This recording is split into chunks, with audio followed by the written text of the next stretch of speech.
இன்னைக்கு என்ன சமைக்க போறோம்னா சூப்பரான எக் பிரியாணி தாங்க செய்ய போறோம். வாங்க எப்படி செய்யலான்றதை பார்க்கலாம். குக்கர் நல்லா ஹீட் பண்ணிக்கலாம். 2 டேபிள் ஸ்பூன் அளவுக்கு ஆயில் ஆட் பண்ணிக்கலாம். எண்ணெய் நல்லா ஹீட் ஆயிடுச்சு. மஞ்சத்தூள் ஒரு சிட்டிகை,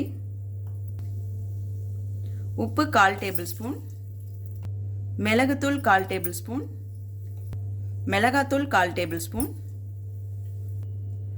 3 முட்டை வேக வச்சு எடுத்திருக்கேன். லைட்டாக கத்தியால் லைட்டாக கீறி விட்டுருக்கேன். இப்போ இந்த முட்டையை இதில் ஆட் பண்ணிக்கலாம். லைட்டாக கலந்து விட்டுக்கலாம் மசாலா இறங்குற மாதிரி.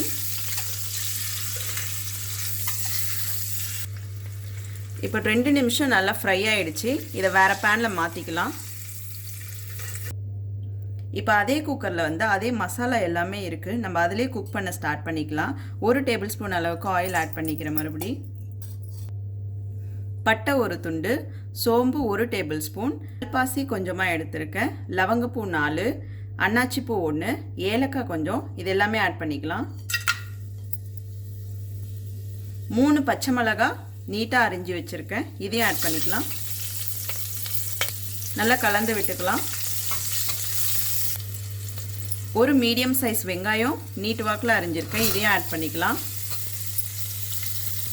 நல்லா வதக்கி விட்டுக்கலாம்.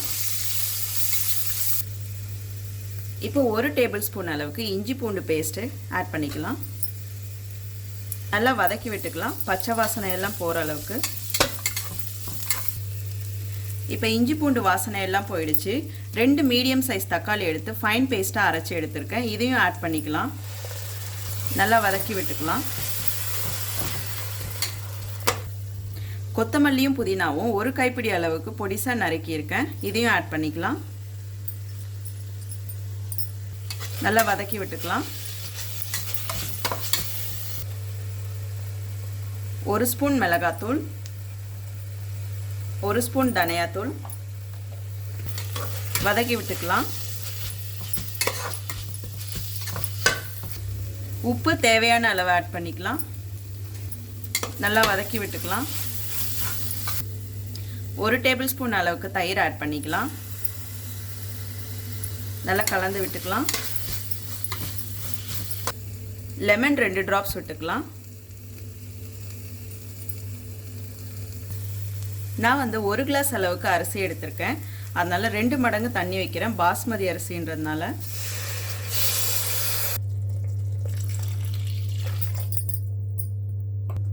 நல்லா கொதிக்க ஆரம்பிச்சிருச்சு.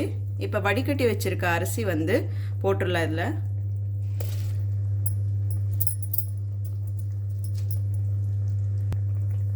லைட்டாக கலந்து விட்டுக்கலாம், அரிசி உடையாத மாதிரி.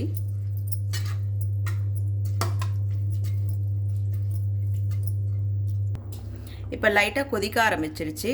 ரெடி பண்ணி வச்சிருக்க எக் எல்லாத்தையுமே இதில் போட்டுடலாம். இப்போ குக்கர் மூடி போட்டு 1 விசில் மட்டும் விட்டுட்டு அதுக்கப்புறம் ஸ்டவ் ஆஃப் பண்ணிவிட்டு ஆறின பிறகு எடுத்துக்கலாம். பாருங்கள், சூப்பரான எக் பிரியாணி ரெடி ஆயிடுச்சு. இதை நீங்களும் வீட்டில் ட்ரை பண்ணிவிட்டு எப்படி இருக்குன்னு கமெண்ட்டில் சொல்லுங்கள். இந்த வீடியோ உங்களுக்கு பிடிச்சிருந்ததுன்னா எங்கள் சேனலை சப்ஸ்கிரைப் பண்ணுங்க, லைக் பண்ணுங்க, கமெண்ட் பண்ணுங்க, உங்கள் ஃப்ரெண்ட்ஸுக்கும் ஷேர் பண்ணுங்க.